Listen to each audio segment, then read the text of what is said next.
नमस्ते दोस्तों। इंडिया पुराण चैनल पर आपका एक बार फिर से स्वागत है। और जैसा कि हमने कहा कि इंडिया पुराण चैनल पर हम आपके लिए एक से एक नई कहानियां लेके आते हैं माँ। और चाहे वो महाभारत की हो, चाहे वो रामायण की हो, चाहे वो वेदों से जुड़ी हो। तो आज की ये जो कहानी है वो महाभारत से जुड़ी है। और महाभारत के एक प्रमुख पात्र धृतराष्ट्र से जुड़ी है। तो इस कहानी में हम आपको बताएंगे कि धृतराष्ट्र जन्म से ही क्यों अंधे थे या उनके अंधेपन का क्या कारण था। मैं आपको एक मेटाफर या रूपक वाली नहीं, एक जो उससे जुड़ी जो एक कथा है उसके बारे में बताऊंगा। तो धृतराष्ट्र के अंधेपन के दो कारण बताए जाते हैं। एक जो कारण जो शायद बहुतों को मालूम है, क्योंकि वो जितने भी आपने सीरियल देखे हैं या जो किताबें पढ़ी है उसमें इसका जिक्र है। लेकिन जो उसके दूसरा एक जो पीछे जो उसकी कहानी है या जो कथा है वो बहुत कम लोगों को मालूम है। तो चलिए आज हम दोनों कहानियों को आपको बताएंगे। तो कहानी शुरू होती है, थोड़ा हम पीछे जाते हैं। जो शांतनु और सतवती की कहानी, जैसा कि आप जानते हैं कि महाराज शांतनु को सतवती से प्यार हो गया था। और उसमें फिर उनकी दो संतानें हुई, एक विचित्रवीर और चित्रांगद। तो फिर समय का फेर देखिए कि जो दोनों विचित्रवीर और चित्रांगद की तो जल्दी ही मृत्यु हो गई। फिर विचित्रवीर की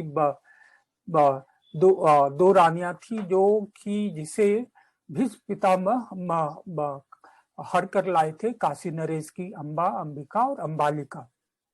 उसमें से अम्बा ने तो शादी करने से मना कर दिया था। और फिर उनकी अंबिका और अंबालिका दो रानियां थी। तो फिर ऐसा हुआ कि विचित्रवीर जो थे वो भोग विलास में थे, ऐसा कहा जाता है, और उनकी जल्दी ही मृत्यु हो गई। तो जब मृत्यु हो गई तो फिर अब वंश कैसे आगे बढ़े, राजा हैं तो वंश तो आगे बढ़ना चाहिए। तो फिर क्या उपाय हो सकता है। तो फिर ये कहा गया कि जो वेद व्यास हैं, जो ज्ञानी हैं, उनको बुलाया जाए और उनसे एक नियोगी क्रिया से ही संतानें पैदा हों। तो उसमें फिर ये फैसला लिया गया कि जो रानियां जो हैं वो वेद व्यास जी के सामने आएंगे और उनको अपनी दिव्य दृष्टि से वो संतान का सुख देंगे। तो सबसे पहले जो रानी जो आई वो उनके वेद व्यास जी के रूप को या जो भी कहिए उनको देख के डर गई और उन्होंने अपनी आंखें बंद कर ली।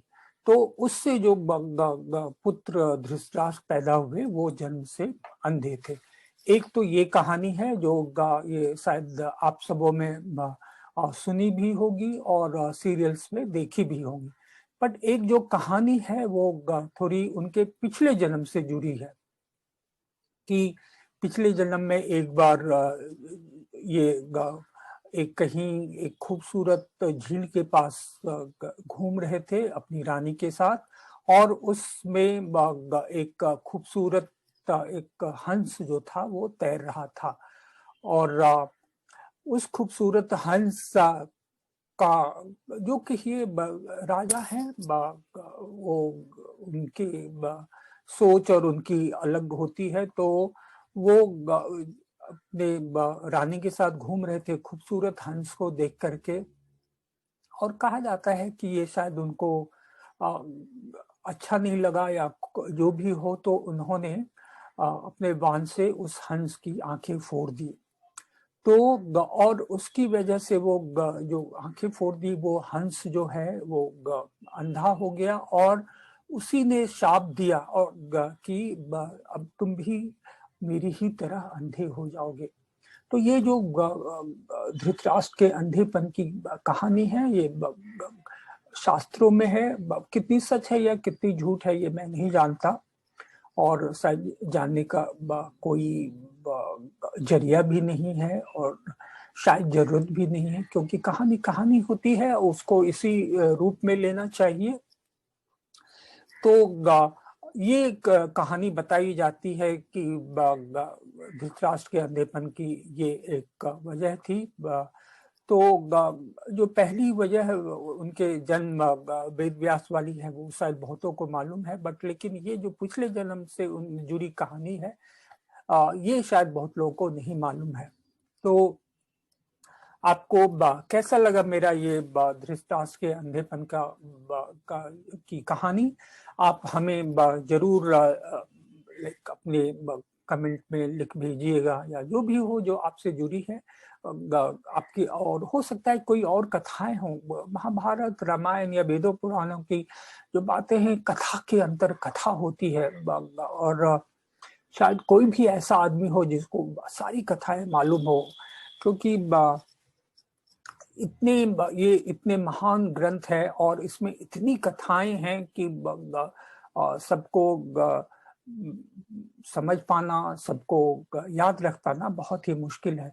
तो मैं आज का एपिसोड यहीं खत्म करता हूं, और आपसे आग्रह करता हूं कि इसी तरह आप हमसे जुड़े रहिए, हमारा चैनल लाइक कीजिए, सब्सक्राइब कीजिए, और इससे हमारा उत्साह वर्धन भी होगा, और हमें एक नई ऊर्जा और एक जोश मिलेगा कि ताकि हम आपके लिए इसी तरह से रिसर्च करके और आपको नई नई चीजें बताएं, ताकि आपको अच्छा लगे और आपका मनोरंजन के साथ आपका ज्ञानवर्धन भी हो।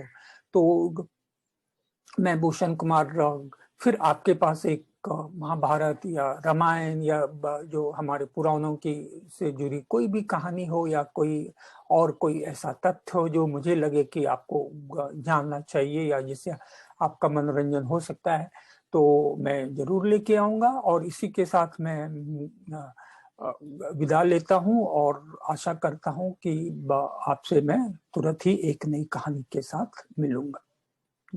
नमस्ते।